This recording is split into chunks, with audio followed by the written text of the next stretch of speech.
You're listening to the Mind Over Murder podcast. My name is Bill Thomas. I'm a writer, consulting producer, and now podcaster. I am now trying to use my experience as the brother of a murder victim to help other victims of violent crime. I'm working on a book on the unsolved Colonial Parkway murders, and I'm the co-administrator of the Colonial Parkway Murders Facebook group, together with Kristin Dilley. My name is Kristin Dilley. I'm a writer, a researcher, a teacher, and a victims advocate, as well as the social media manager and co-administrator for the Colonial Parkway Murders Facebook page with my partner in crime, Bill Thomas.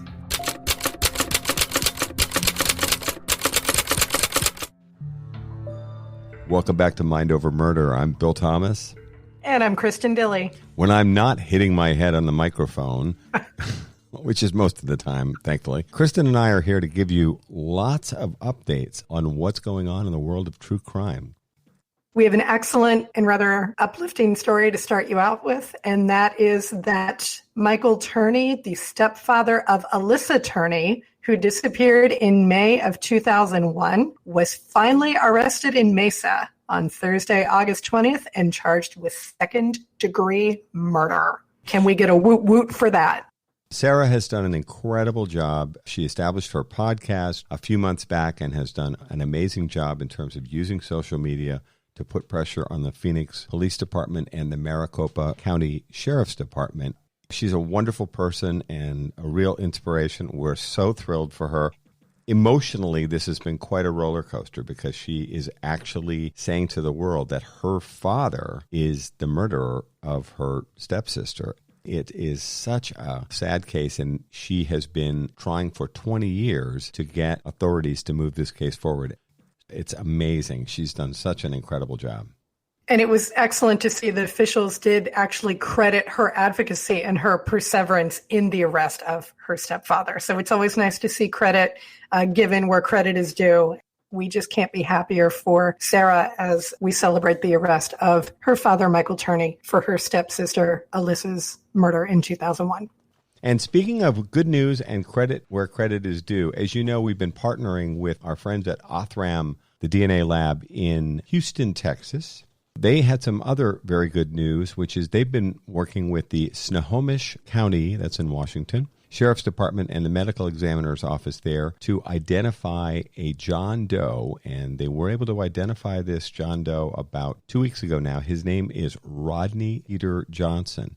And what's incredibly important about this is Mr. Johnson's body was found in a lake, and it was badly decomposed, and they were not able to identify who he had been. And the body, they thought, had been in the water for up to perhaps 7 years. It is so hard to move a murder investigation forward when you don't have a victim. Well, now we have a victim, Rodney Peter Johnson. The case is moving forward in a very good way, and we do know for certain that he was a homicide victim. They are able to move this case forward, and the reports we're hearing are that they are already narrowing down to a list of suspects now that they know who the victim was. So a big win there and an exciting development. I hope we'll be telling you more good news in the coming weeks about the case of Rodney Peter Johnson.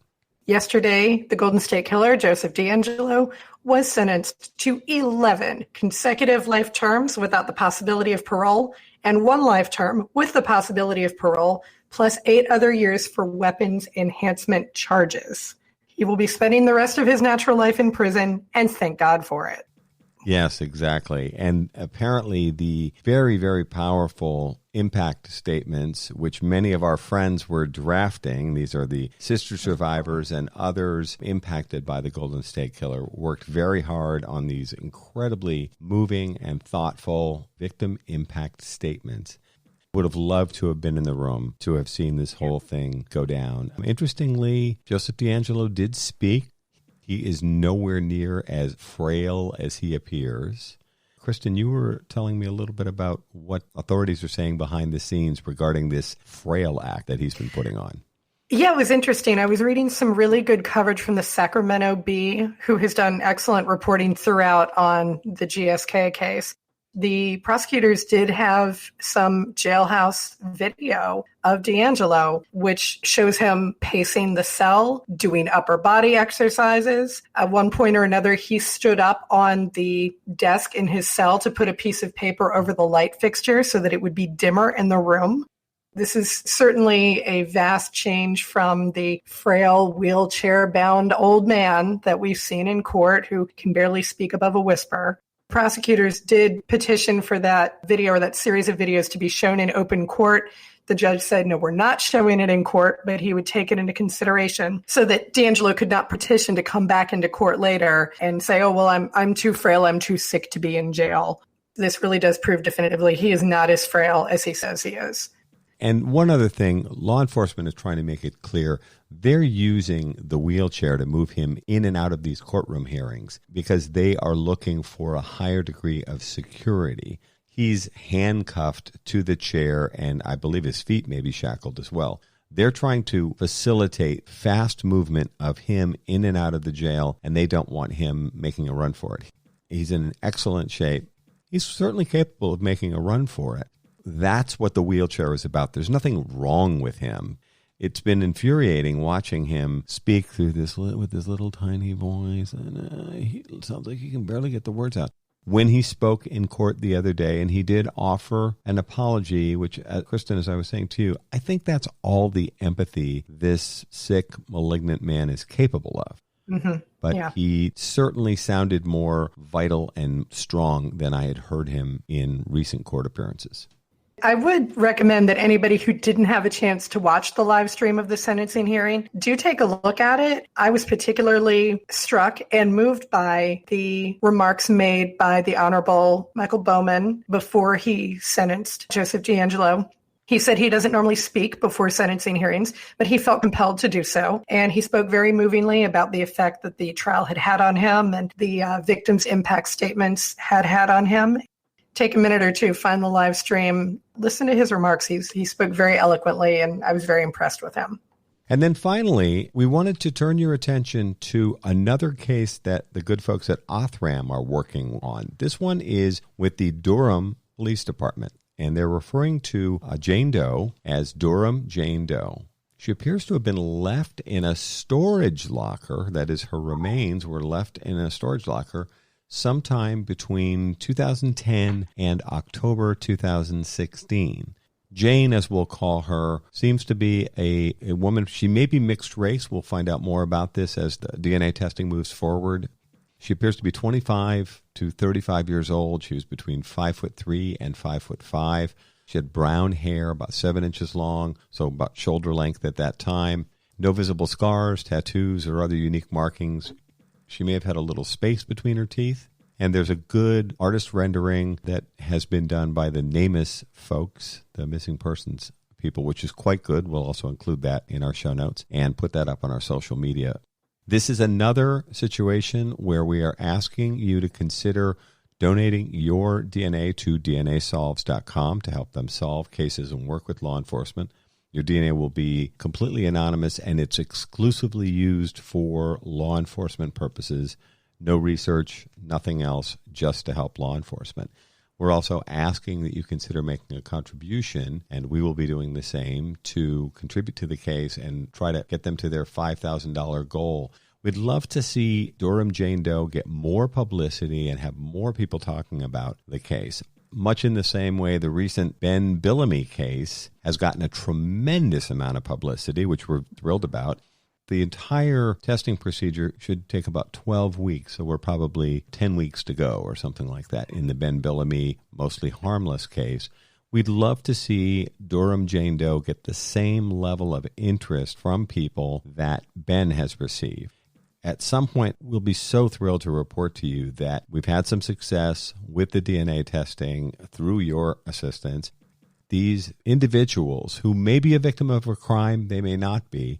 I think Jane is quite likely because of the way her remains were stored. People have asked, I've seen questions online today about, well, who owned the storage locker, which was initially rented in 2010 and then opened in 2016. He has passed away. They do know who he is, but they aren't sure who Jane is. And as we talked about with the other case, you really have to have some idea who the victim is in order to work backwards to find out what her relationships might have been and who she might have been. They do know who rented the storage locker. Certainly, the person that rented that storage locker is likely involved in her murder, we're assuming for the moment. Obviously, he's not around for us to talk to, but hopefully we can let Jane's DNA begin to speak to all of us about who she was, and we can begin to help solve this case with your help. And for more information on Durham Jane Doe, you can go to DNAsolves.com. Her story is featured, as well as those of the other various cases that Othram is working on. We are thrilled again to bring you part 2 of our episode with retired supervisory special agent James R. Fitzgerald, who will continue talking to us about the Unabomber's secrets.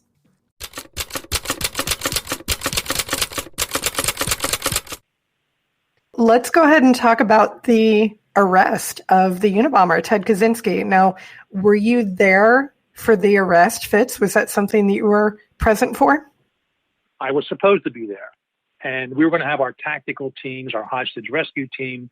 They do this stuff, 24/7. They're practicing it. So it made sense for them to do it, although we were still putting together the actual plan of how we wanted to do it. And if you remember, I keep referring to these younger people, but in the early 90s, we had both Waco and Ruby Ridge incidents in which long stories in and of themselves, but there were standoffs, one in Idaho, one in Texas, and the FBI just did not want this happening again. We were going to get this guy out of his cabin one way or the other, no standoff of any sort. So we made sure we wanted to do that. So the arrest is going to be planned for when the weather was a little bit warmer, like early May. And I was going to be there, certainly in the region. They wanted me going inside the cabin shortly thereafter to look for other documents and I was the document guy, so they wanted to make sure that I could be there for that. Well, it so happens, I think right around March 31st of 96, the FBI director calls the head of the UTF in San Francisco and delivers him a very dire message. The SAC, Special Agent in Charge, calls his management team up into his office. I was part of that, about half a dozen of us, closes the door and says, "We're making the arrest in 3 days." And we all look at each other. What? It's supposed to be a month from now. Yeah, well, Director Free just got a phone call from Dan Rather of CBS News. And Dan Rather says he knows the FBI is looking at someone in Lincoln, Montana as being the Unabomber. We have people there now, and we want to run with the story tonight. This is what Louis Free is telling us happened just like an hour before with Dan Rather. And boss, we can't do that. We don't have everything lined up yet. We're just getting the search warrant prepared. We need, He's there. Well, here's the deal I worked out with CBS News. They're giving us 3 days, and they're running with the story one way or the other. So you got to make the arrest or your search warrant, whatever you're doing out there, within 72 hours. Wow. Okay, Mr. Director. So everything got, as you can imagine, expedited. I was basically done the preparation of my affidavit, where I'm comparing the known writings of Ted Kaczynski to the known writings of the Unabomber. But we had to, again, force everything quickly and get everything out to, fax back then, and even people flying out with packages for the judge in Montana to look at. But finally, within 72 hours, we had it. And, the CBS person in Lincoln was identified, and he kind of had the exclusive to it. And the arrest went down. And again, there were no problems with that. There was an early movie with Al Pacino, Russell Crowe, about 60 Minutes, and the whole tobacco companies, putting nicotine in their cigarettes to addict people. I'm just drawing a blank on the movie, but it's an early it's a late 90s movie. But the subplot of that is the reporter played by Al Pacino, actually a producer for CBS. He was the guy that had the information about Kaczynski being in Lincoln. In real life, there was a reporter named James Stewart, not the actor, but a reporter. And he had a contact, we think, in DOJ, because we kept this top secret. Right. Nobody knew anything when we were working it out of San Francisco. And the task force, we had to turn it over to some lawyers at the DOJ. And it seems like within days of that happening, one of these people called up their friend, James Stewart, gave him that information. He went to Lincoln. He starts looking around, and that's when Louis Free got the call from the director. So, what's kind of shocking, though, is, okay, so you have this leak from the DOJ, which is obviously very problematic. But then CBS actually has the nerve to say, we're going public with the story. Now, at this point, the Unabomber has killed numerous people, been terrifying technology and other folks for 17 years. You know, he's a multiple bomber, multiple murderer. And if 60 Minutes runs with this story, this completely blows up, no puns intended, everything that this team has been working on for 17 years. Doesn't it seem like it takes a lot of nerve to basically paint Director Free into a corner and say, we're going with this story whether you've made an arrest or not? And the ironic point is it wasn't fake news for once. They did have it right. They did have information, but at the same time, they were basically holding it over us, saying, it's our way or no way. And, by the graciousness of it was actually CBS Evening News and Dan Rather, they just randomly picked. I'm not sure if it was negotiated. I never heard. Was it 2 weeks, 1 week, 1 day? And they came up with 3 days. Who knows? But eventually it was released or it was agreed upon 3 days, and we had to just rush everything at that point.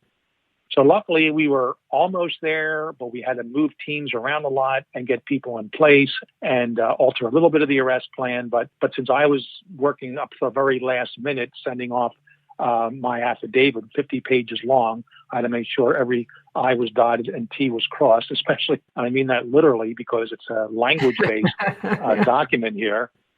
So I did my best in that regard, and it was fine, and we got everything off. The judge did sign it, the first time ever in criminal justice history that in the U.S.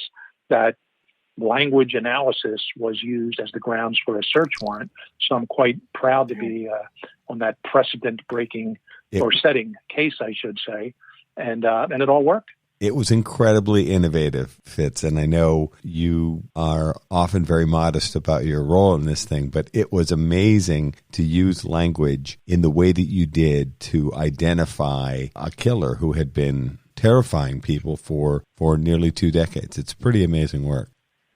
Well, I appreciate that. The language was, and people have asked me, and maybe I don't want to get ahead of you here, but, well, if he never wrote, his manifesto or his letters, would you have ever caught him? And I honestly got to say, I don't think so.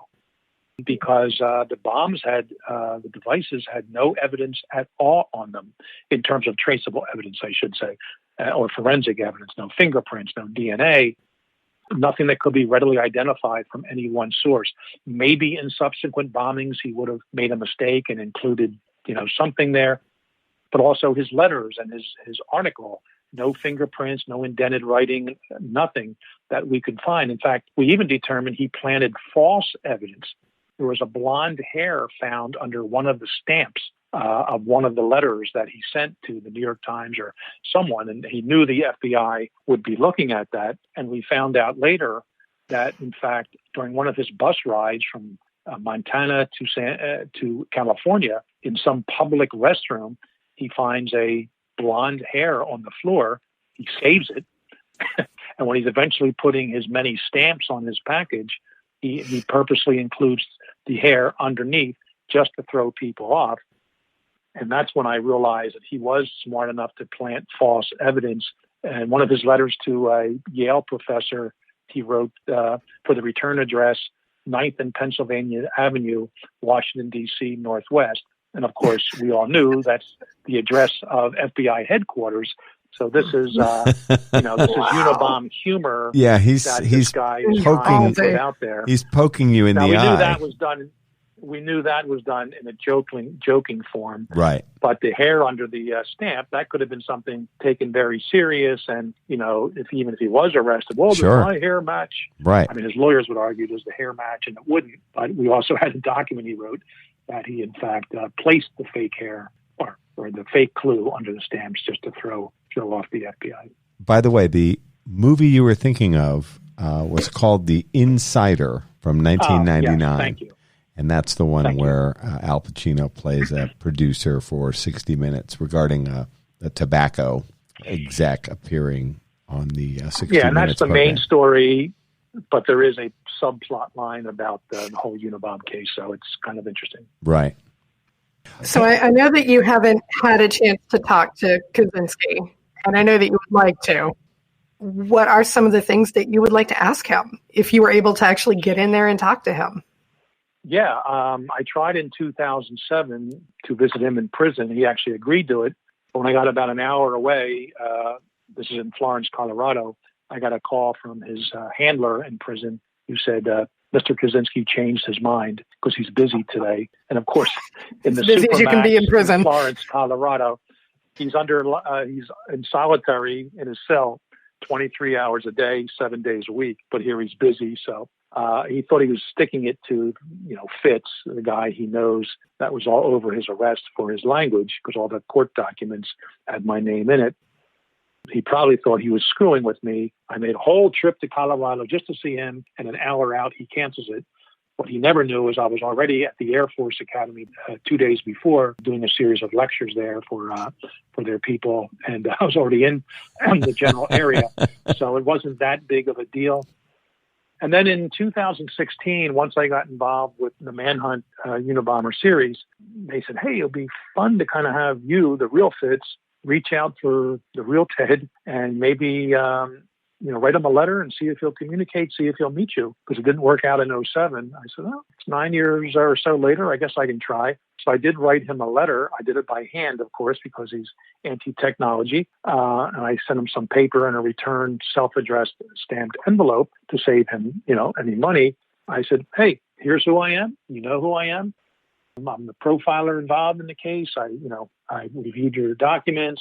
I'd like to come out and talk to you. We're doing a mini series. I want to get it right. I want to portray your story right.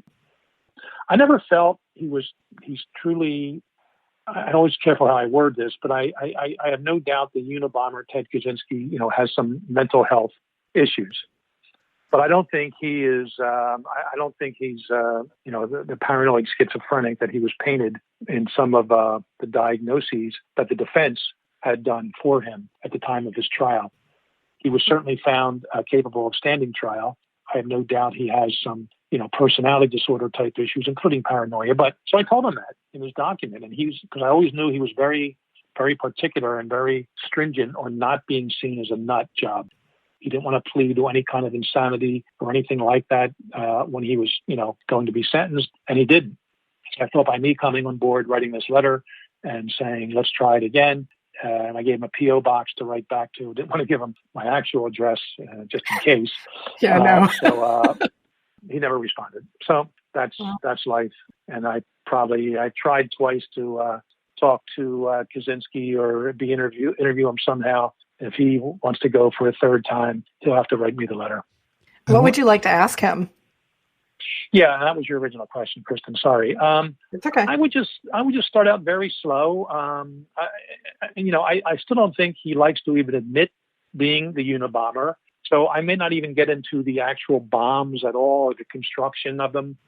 But I just want to have some behavioral indicators about his youth, his childhood. How he handled adversity back in the day. What was his life like growing up with David and his parents, and then his university level. That's, to me, it's not too hard with a violent serial offender, to track down their crimes and find out either from witnesses or perhaps a living victim or two what they did there. But it's what brought them to that point.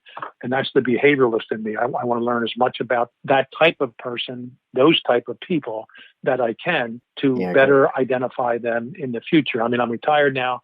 I'm not doing this full time, but I still take very serious, these types of violent criminals when they occur, including just this past week in Nova Scotia.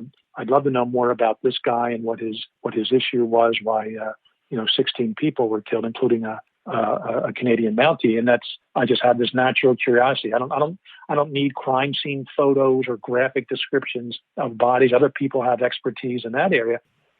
But as a behavioralist, as a profiler, and yes, as a forensic linguist, I want to know as much about this person and their background, their youth, things that they may have written as I can, to help me better understand them. And if asked in the future, and I still am, what kind of person will do this? What should we be looking for? If it's an unknown offender at some point. So I really wouldn't have sat down and said, so tell me how you constructed each individual device.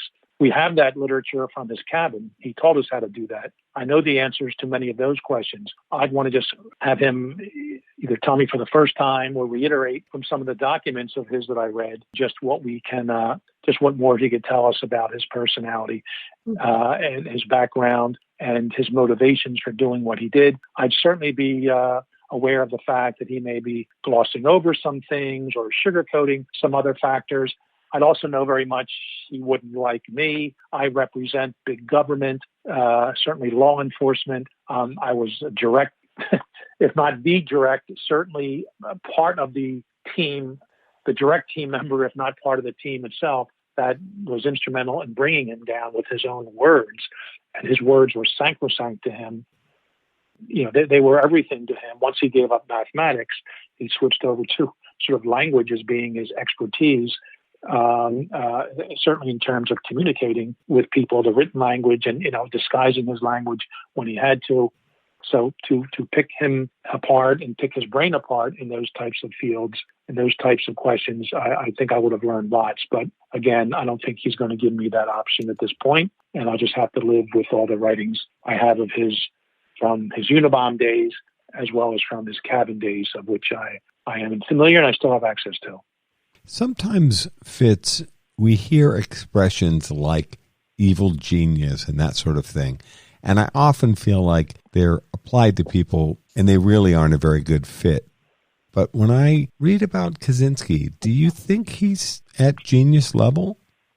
Well, let's break down, Bill, your two-word term you came up with, evil genius. Yes, he was evil. Yes, he's a genius. So right on both counts. Yeah, he's probably the most intelligent, certainly violent offender that I've ever come across, and that, as far as I know, has gone up against the criminal justice system. I'm not saying there haven't been people with high IQs that have, committed some sort of crime somewhere, but they may be more, white collar or something like that. Here's a guy that was actively killing people from afar, not up close and personal with a knife or a gun, but he's doing it from, tens of hundreds or thousands of miles away with an increasingly sophisticated killing mechanism, his IEDs. So, and he did it successfully. And of course, his writings, his knowledge of language, his knowledge of history, which were related in the manifesto. He only mentioned 4 books or 4 sort of published articles in his manifesto, but they were disparate in different ways. And it shows he was a well-read person, had knowledge of society and history and the Western culture. So there was no doubt we were dealing with a very, very smart person. I was hesitant to render an opinion in the profiles of his actual educational level. That can be tricky sometimes. People like Eric Hoffer, who wrote The True Believer, he was a 9th grade dropout, yet a brilliant writer. And I've come across people with PhDs over the years, quite frankly, are relatively poor writers. So it's always difficult to put an education level to someone's writing style or writing abilities. But we knew this guy was up there in terms of maybe ABD, all but dissertation, or at least graduate level studies of some sort. But also he was a very pronounced writer and a successful one and a good one. And that's what helped us take this guy and better identify him in the long run.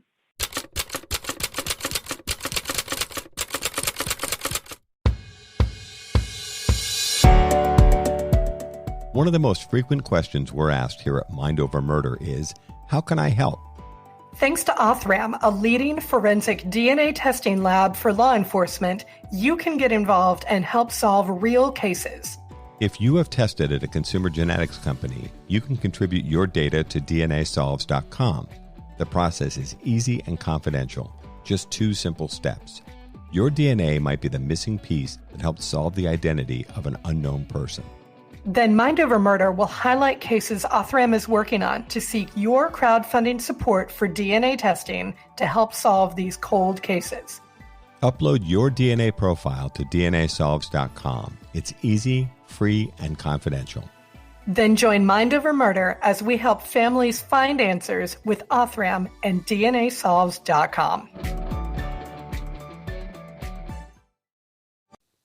Do you like our show, Mind Over Murder, and want to create your own podcast? Well then, let us tell you about Anchor. First of all, it's free. And who doesn't love free, right? I like free.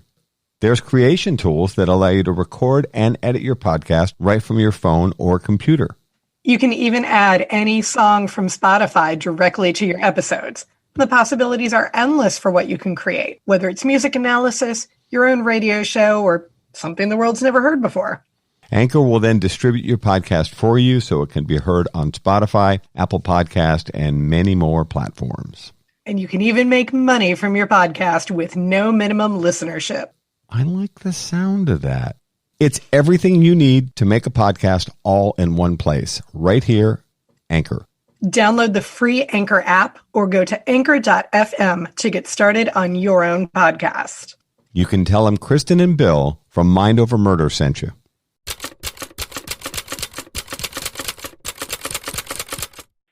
So is it fair to say, we touched on this a few minutes ago, that had the FBI not made the decision to convince two major newspapers to put out the manifesto and make it public, that this guy might not have been caught, certainly at that time?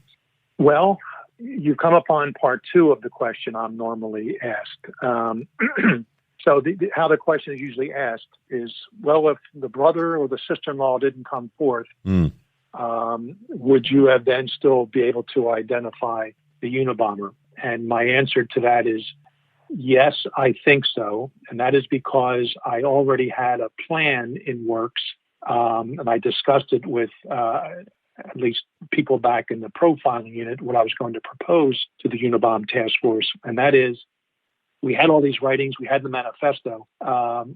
We were going to put a team together across, it would be part of the UTF, but it would be there'd be agents or analysts in different cities around the country in which they would go into the archives of various newspapers and other magazines that we knew the Unabomber related to, referred to, relied on, and go through the old microfilms. Okay, young people, here we go. The definition.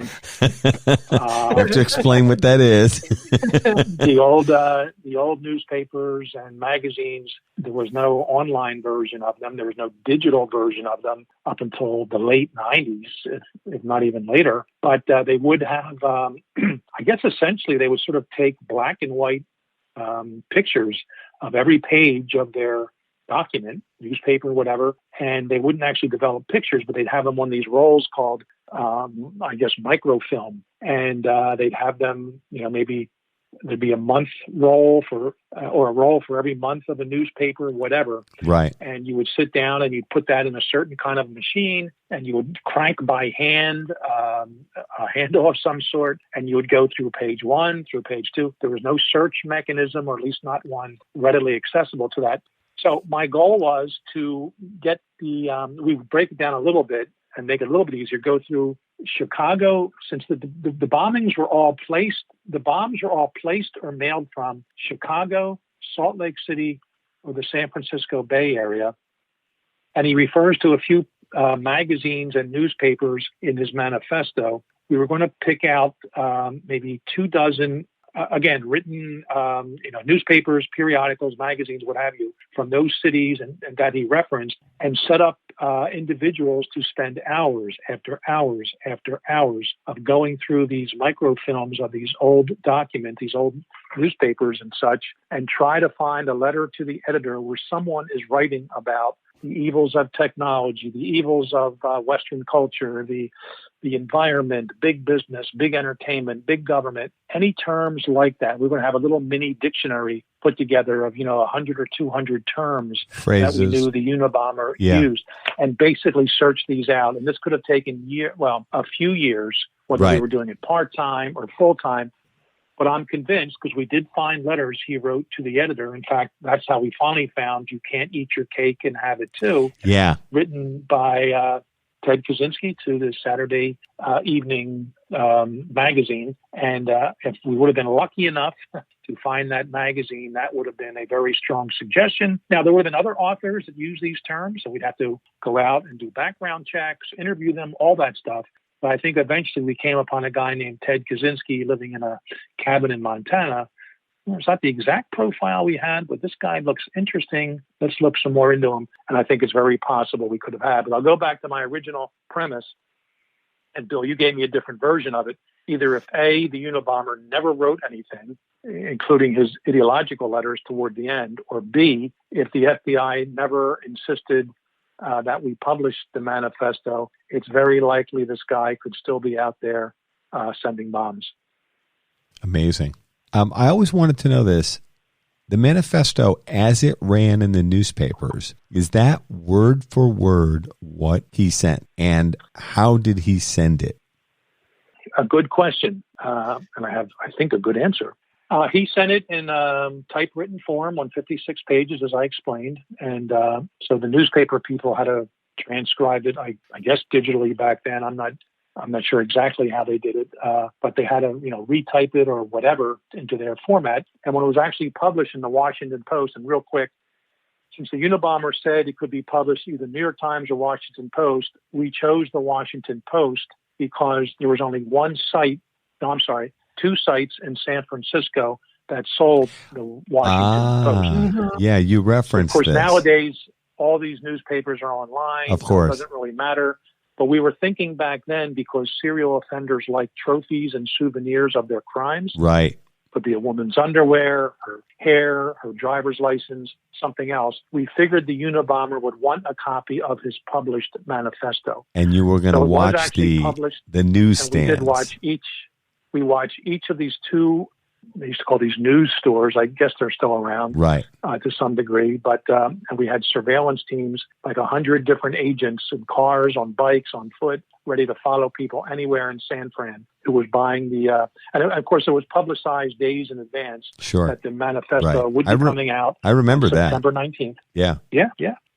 So we followed everybody. We didn't violate anybody's rights. We followed them into public places, and we took addresses down or tags of cars, and people were lining up in San Francisco. To buy, that's people right. were lining up to buy these things, and we followed everybody. And they showed that in the miniseries, and in the miniseries, the bosses got real upset with me because it didn't work, and that's when they kind of fired me. It didn't happen. We knew it was a long shot, but we still felt we wanted to at least try to identify people that were in fact buying this thing, but it didn't get us anywhere in that regard. And then do we know if Kaczynski was eventually published? Do we know if Kaczynski ever did manage to secure a copy of the Washington Post, hard copy with his manifesto in it?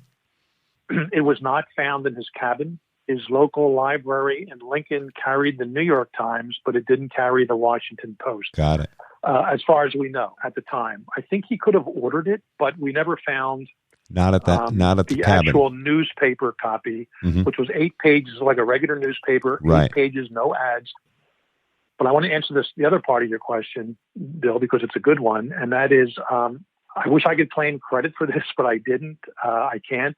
Within a day or two, an enterprising journalist, I think out of Oakland, California, and one of the local newspapers, definitely in the Bay Area, he went through it paragraph by paragraph. But how would he have known this, come to think of it? I think it just skipped the number because the paragraphs were numbered. The Unabomber nicely numbered each paragraph, which made it easier to read. It also helped date him or age him because dissertations and theses used to be written with numbered paragraphs. So he went through it, this reporter, and he realized like paragraph, I forget it, through all these years. It's in my book, actually, but like 152 or something was skipped. And he actually wrote his own story based on that and contacted the FBI. And there was another one of those holy S moments, and OMG moments. Like, does this mean that now we violated the pact with the Unabomber, and because we didn't fully publish the entire manifesto, we left like 2 sentences out? Would this violate the whole deal? You're going to bomb to kill again? And I do have in my book the exact sentence. It was a very, if you will, minor sentence, very short paragraph. It had nothing of real dire, interest to it. So the Unabomber never wrote anymore. There was no other issues. Oh, you violated our deal. It's off. Now I'm going to kill people. So it was an honest. And the Washington Post wrote wrote an article like within days saying, no, it was an honest typesetting mistake. Here it is. Here's everything in entirety. They didn't reprint the whole manifesto, but here's the paragraph we left out, and it was by mistake. I assure you, the FBI didn't tell us to do this. No one else did. Mistake. Here it is. But the Washington Post effectively ran a correction. They did. Interesting. It's funny. When you started to tell that part of the story, I thought to myself, I wonder if, by way of apology, like they would in any other story, we apologize for the error and here's the missing section. They did go ahead and do that. Well, and as you well know, depending on the storyline, and it may be on page, B14 where they put the apology. Right. But I think this one, it's not the front page. It was like the second or third page where they said, our mistake, our bad. Right. Here it is. Typesetting error. Here it is now. Mm-hmm. Fascinating. Just a little question about forensic linguistics in general. Clearly, the Unabomber gave you a ton of material to work with, but is there like a minimum sample that you need to work up a forensic linguistic profile on someone? Like, could you, for example, do an analysis from a series of like Facebook postings or tweets, or how would that work? Is there a specific size that you need, or can you do it if you're really, really truly excellent forensic linguistics? Can you do it from just about anything? Yeah, I've been asked that question a few times, including under oath in court when I'm testifying as an expert. And the answer is it depends. So it's a good question. And it really does depend. And I'll never forget, I came back from Unabomber. And one thing about the FBI, if you use a certain innovative skill or trait that maybe you develop somehow, and you then, whether you like it or not, become the expert. So the word got out, this guy, this profiler, Fitzgerald, he's the language guy. So I started getting all these threat letters sent to me. I was getting them faxed back then. And one agent called me and, I got this letter they received in the school. I'd like you to look at it. I'm going to fax it to you, right now. Okay. And it's literally, hey, Professor so-and-so, F you, except it was spelled out the 4-letter word and 3-letter word. And they wanted a detailed forensic linguistic analysis of this. Oh, gosh. And I said, Agent so-and-so, I need a little more language than this to do anything for you. But no, I've worked cases with just, we don't count pages or screens, you do word counts. And, I've worked cases with, 50, 100 words in the total communication. The more, the better. But sometimes you can have so many and it really makes, or so many more, it doesn't make that much of a difference. I went up in one case and some defense linguist expert, he wasn't a forensic linguist, he somehow had some formula that so many word count has to be factored in or it's not, viable, but it really has to do with the idiosyncratic nature, I should say, of the findings within the communication. I worked a case out of Alabama in which I had only had 2 Q docs, 2 separate ones about maybe 75 words each. Maybe one was 75, one was about 150. So not all that much. But because the guy used the word light bug, which he meant to use the word light bulb, but he put light bug in one of the letters, and they had a tape of this guy talking with an undercover informant where he said the word light bug.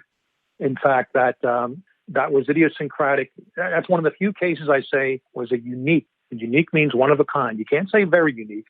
Unique by itself just means one of a kind. And it's a case where it's a unique usage of a word to, misuse, in effect, to mean a light bulb in this case. And if anyone's paying attention out there and is a criminal minds aficionado, I forget the name of the episode, but I think around season 9 or 10, there was an episode in which light bug, they actually called me up and said, hey, we need a distinctive word that we can use. In this case was long over. Guy was, convicted, put in jail, the killer in my Alabama case. And said, hey, how about light bug? And they borrowed from that, meaning light bulb. So everybody can go search their favorite Criminal Mind episodes with Alex Blake as the forensic linguist. It was great. That scene. So is this a Jim Clemente tip of the hat to you for light bug? It's such a great word. Yeah, and he was actually, I think he actually played a role in that. He was like just a he played like a bad guy in that episode. No speaking lines. He never wanted speaking lines. Right. He was like in the back of a van or something, or the driver of a kidnapper's van. So, but more importantly, they wanted a word that was unique. And I said, how about one from a real case? That's even better. So, So again, it just depends. Size does matter in forensic linguistic analysis, but as it were, it can be a smaller size, but very distinctive. Right. And we'll just leave it at that. That, in fact, can make a difference. So, and I've testified to thousands and thousands of words. I've testified to just a few. Let the record show that Kristin Dilley is completely losing it. Why would that be? I think unintended. Her mind just goes. I teach high schoolers. Come on, I teach high schoolers. Her mind just goes to the most bizarre and twisted places. Hey, I wanted to ask you perhaps a more serious question. How did Kaczynski's sister-in-law and brother then reach out to the FBI? What was set up? What was the mechanism by which were people supposed to contact the FBI at a particular number, or how'd that happen? Well, yeah, and I'm looking at a copy on my desk here to refresh myself, but there was a wanted poster we put out, and it was the first case in U.S. history, I think in world history, in which there was a $1 million reward offered. There had never been a reward that high in any case anywhere, as far as definitely in the U.S. I'm not sure the rest of the world. Not until about 5 years later, when Osama bin Laden was wanted for the 9/11 attacks. Right. The $25 million reward was placed on him. But right. So there was an 800 number they could call.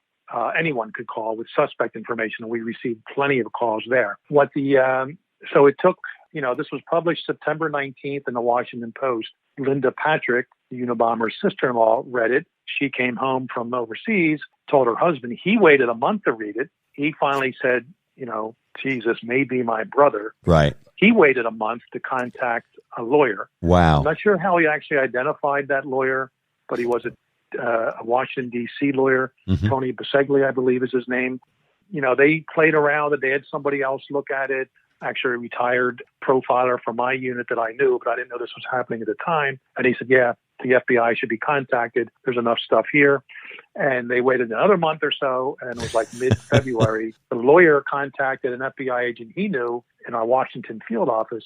She then contacted the task force in San Francisco, and she had this, and I think they asked her, well, does she have any writings of this guy? We have this Fitzgerald profiler who likes to look at these things. Yes, and the language so they guy. got the 23-page. They got the 23-page document I referenced earlier. Right. Send it to me, and the rest is history, as they say. Yeah, and that was the origin story of the 23-page document that read like the summary. I'm trying to be fair to the family. They approached this thing in a very slow and cautious manner. It wasn't like they just made the phone ring the following day after the paper hit the press and said, I think this is my brother writing this. They really kind of approached this thing in a cautious manner. Well, the answer is yes, but I think caution only developed after David was convinced, or as much as he could be. I mean, at that time, no one knew Ted Kaczynski's writing style better than David Kaczynski, because they were essentially pen pals. And he had at least 178 different documents of Ted's that luckily he, David, and the mother had kept all these years when Teddy would mail them stuff. So it took him some time to put this together. But yeah, I mean, this is like, a Greek tragedy or, something Shakespearean. I mean, given any literary, analysis or comparison you want to. And whenever I teach, I teach this to law enforcement groups, to, graduate students, to mixed groups, and if I have a little bit of extra time, I'll ask the audience, who here, if you knew your sibling was committing a series of violent crimes, you would turn him or her in? And it's funny, the audience, some people throw their hand right up, Right. Other people kind of shrug their shoulders and others shake their head, absolutely not. And okay, Yeah. Everybody has a right to do it here. So this was a very difficult decision for David to make. And he wanted to contact the lawyer first. David always has been anti-death penalty, and I respect that. Whether, I agree or not, doesn't matter. That's his feeling. What he wanted to make sure was if he, basically fingered his own brother in that regard, he wanted to make sure this was not a death penalty case. And he did kind of work out a deal unofficially with the FBI that they would not pursue the death penalty. Once DOJ got involved, they got a little confused, and the death penalty was on the table for a few weeks.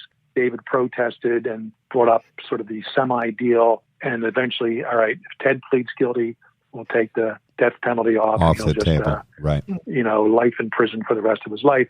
So I have nothing but admiration for David. He did claim the $1 million reward, but after paying some minimal lawyer cost and some other related costs, he donated every other penny. I guess after taxes, even rewards have tax liabilities. But he donated every penny to the victims of his brother. Oh, very interesting. And other anti-death penalty causes, things like that. So, right. I never met David, despite what the miniseries presented, but I have nothing but respect for him. Right. Yeah. It's funny. There's a very strong element of tragedy, as you're saying. I mean, of course, this whole case is so sad. I think Kaczynski could probably be characterized as brilliant. And yet this man got himself to a place where he created this twisted rationale in his head and went out and maimed and killed these people. And then ultimately his family had to decide, once they realized following the publishing of the manifesto, this horrible realization, oh my gosh, this might be my brother, my brother-in-law. I don't think it gets much heavier than that in terms of family dynamic. You think your brother's a murderer who's been terrorizing people for 17 years. It's got to be pretty heavy. If you look at the miniseries, it does almost make you feel bad at points for Ted Kaczynski. And that's largely, I think, as a result of the way that Paul Bettany played him. But there were times when I was watching and you're getting all of this backstory on Kaczynski that there were times when I had to remind myself, you don't get to feel sorry for this guy. Like, this is not a good guy. But there were moments in that portrayal where I felt bad for him almost. I found that very interesting. Well, in the early parts of our negotiation with the story development, initially with Jim Clemente, me, and our friend Turney, but even after it went over to the people hired by Discovery Channel, I made a pretty strong, argument. I didn't want to make Ted a sympathetic character. Mm-hmm. If there's any sympathy towards anyone, it should be his victims. Sure. And eventually the writers came back to me and said, look, I promise you, we're not making him sympathetic. We are going to humanize him to some degree, mm-hmm. and explain some of his, life story, his life experiences, and just let the viewer come up with what they want there. But in the end, I was fine with how they presented the character. And I did receive a few tweets and Facebook messages, what have you, as the show was airing, and even since then about, I'm the one that looked effed up, to quote at least one Twitter message, as opposed to Ted looking like a hero. So the Fitz character is the one looking, deranged, and not the Ted character. But two things: the miniseries. You had me slipping there, Bill. The miniseries kind of starts out with the Fitz character living in a cabin by himself for months at a time after the arrest, supposedly. I mean, they do it kind of out of order on purpose. And I just have to tell people that never happened.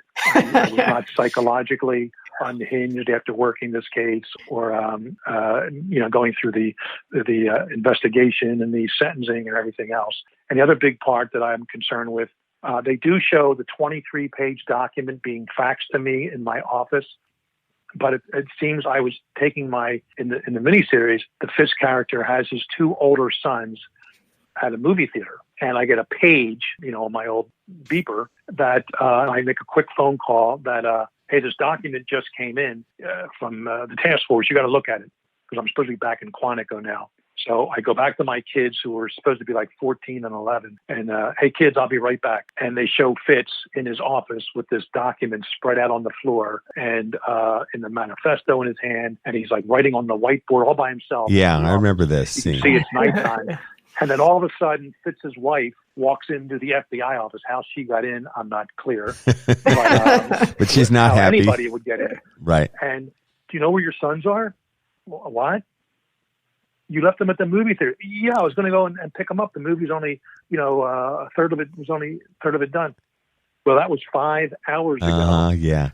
So just as a full disclosure, that did not happen. No. Nothing close to that. I would not have left my kids, even my even older sons, who would have been safe in the movie theater. I would not have left them in a movie theater. So right. They're the two big scenes I have most problem with. After that, I didn't meet with Kaczynski either, but that's all right. Yeah. But I wasn't a nut job living in a cabin. And you didn't abandon your kids at the movie theater either. Yes. All right, so the miniseries is Manhunt Unabomber, and that is currently on Netflix, correct? That is correct. I have some DVD versions of it if people like them signed, and if they can contact me on my website. That's right. JamesRFitzgerald.com. I recently redid it. It's even cooler now than it was before and more accessible. It does look good. It's and of course, new and improved. You get my books from me too, and there's no literary license in any of my books, but certainly that final chapter of my third book about the Unabomber case. So, and like I said, it's interesting enough. The real life things, which the miniseries couldn't carry or cover, and things, of course, we didn't even get into here today. So yeah, if you really want the background that you won't read anywhere else, consider that. And my award-nominated audio book. And people can get that too. So check that out. And I'm not sure if it was nominated for the award last time we talked, but I'm waiting to hear if we win or not. The best in the audiobook in a memoir autobiography category. 1 of 5 books. So let's see how that happens. And the book is being nominated is great. So. And your book is Journey to the Center of the Mind, volumes 1, 2, and 3, and available everywhere books are sold. That's right. And I think, Fitz, we're going to think of you as colorful but not deranged. How's that? Is that fair? I can live with that. Thank you. I'll take that as a compliment. Well, once again, we cannot thank you enough. This has been such a great conversation. And we learned all sorts of stuff about you and how the FBI works and about a fascinating case, the Unabomber case, with an outstanding result. It was, and the FBI has taken some criticism in recent years. I think, quite frankly, some of it deserved at the very top. But I think it's the FBI. It's men and women, agents, analysts. 99.9%.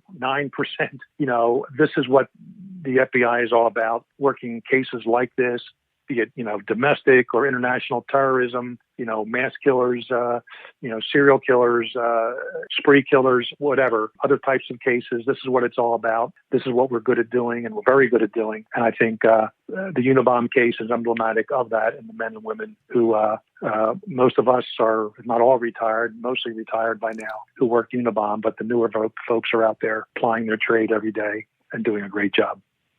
Thank you so much, Fitz, for joining us and for filling us in on this really fascinating case. We hope we can have you back another time.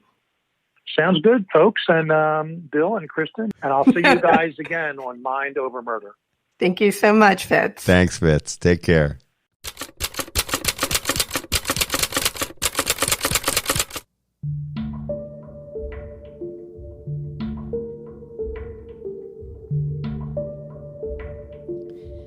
Mind Over Murder is a production of Absolute Zero and Another Dog Productions.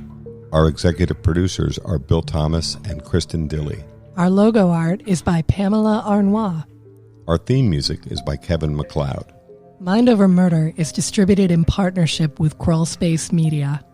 You can follow us on Facebook, Twitter, or Instagram. You can also follow our page on the Colonial Parkway Murders on Facebook.